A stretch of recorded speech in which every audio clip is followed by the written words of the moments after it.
सोचो अगर मैं तुम्हें स्विमिंग की एक किताब देता हूँ कि इस किताब को पढ़ने के बाद तुम स्विमिंग सीख जाओगे बिना पानी में गए, तो क्या तुम सच में स्विमिंग सीख जाओगे?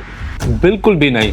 तुम्हें स्विमिंग को सीखने के लिए पानी में जाना पड़ेगा। हाथ पांव जब चलाओगे तो एक टाइम ऐसा आएगा कि तुम बिल्कुल स्विमिंग में एक्सपर्ट बन जाओगे। टॉपिक पे आऊँगा और मैं आपको बताऊंगा कि किस तरीके से आप अपने लेसन को 100% नहीं, एटलीस्ट 80% तो आप लोग याद कर सकते हो।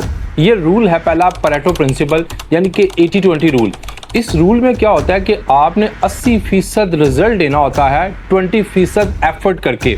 अगर आप 20% मेहनत करते हैं तो आपको उसका रिजल्ट 80% आना चाहिए। मिसाल के तौर पर अगर तुम्हें चाइनीज लैंग्वेज सीखनी है तो उसके 10,000 वर्ड्स सीखने की बजाय 1000 जो कॉमन वर्ड्स हैं उनको याद करो।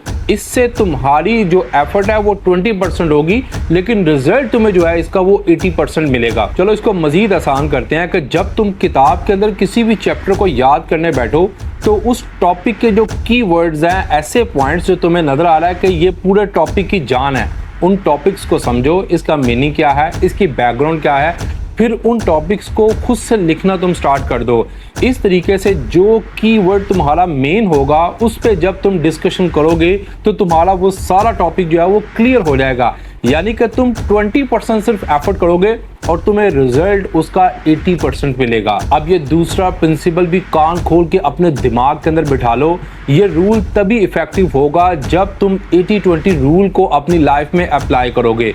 तुम्हें क्या करना है, जो कीवर्ड्स तुमने याद कर लिए अब उनको खुद से लिखना स्टार्ट करो।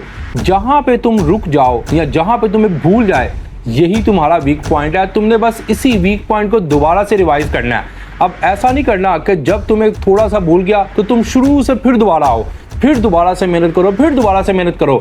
अगर तुम बार बार बिल्कुल स्टार्टिंग से, बिगनिंग से स्टेप लेते रहोगे तो तुम फिर आगे नहीं बढ़ पाओगे। जब तुम चौथी लाइन पे आके तुम स्टॉप हो चुके हो, तुमने यहीं से अपनी जो वीकनेस है इसको कंप्लीट करना है। करने के बाद फिर तुम आगे स्टेप बाय स्टेप बढ़ते जाओ। फिर जब तुम 10th पैराग्राफ पे पहुंचो, वहां पे आकर अगर तुम रुक जाओ तो तुमने 10th पैराग्राफ को ही को रिवाइज करना है। ये नहीं है कि तुम फिर से दोबारा फर्स्ट पैराग्राफ पे चले जाओ। जहां जहां तुम्हारे फ्लॉज आ रहे हैं, जो जो तुम्हारे लूप होल्स हैं, तुमने सिर्फ उन्हीं को फिल करना है, ना कि तुम सारे का सारा चैप्टर, सारी की सारी किताब जो है उसको दोबारा से याद करने बैठो और सारा अपना टाइम जो है तुम इन्हीं फजूल चीज़ों के ऊपर वेस्ट कर दो, तो तुम कभी भी अपनी लर्निंग को 10 टाइम फास्टर नहीं कर सकते। तुम्हें ये दोनों रूल्स बड़े अच्छे से समझ आ गए होंगे, लेकिन ये सब कुछ बेकार है जब तक कि तुम इसको करना स्टार्ट नहीं करोगे। अगर तुम चाहते हो कि मैं तुम्हारे लिए इस तरह के इंटरेस्टिंग हैक्स लेकर आऊं तो हमारी इस वीडियो को अपने उन दोस्तों के साथ शेयर करो जिनको लर्निंग में बहुत ज़्यादा प्रॉब्लम होती हैं। सब्सक्राइब।